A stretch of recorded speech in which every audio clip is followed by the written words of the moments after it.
MKKS SMK KCD Wilayah 1 berkolaborasi pengawas dan kantor cabang Dinas Pendidikan Wilayah 1 melaksanakan pemantapan pendampingan implementasi kurikulum merdeka atau IKM, kebijakan pengelolaan BPMU dan BOSP serta penyusunan rencana kerja berbasis raport pendidikan tahun 2024 di Hotel Grand Usu Cisarua.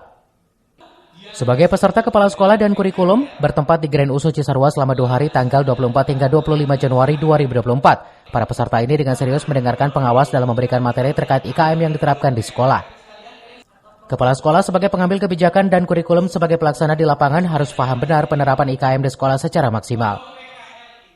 Kurikulum Merdeka, kurikulum baru tahun 2024 ini, semua sekolah diwajibkan menggunakan kurikulum ini.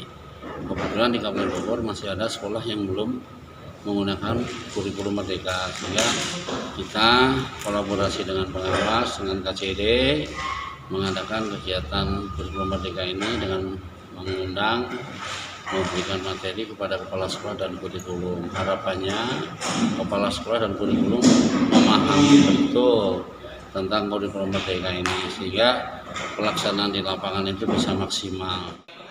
Diharapkan dengan kepala sekolah dan kurikulum yang bersinergi mampu menjalankan IKM guna memajukan sekolah. Dari Cisarua, Kabupaten Bogor, Iman Abdurrahman melaporkan.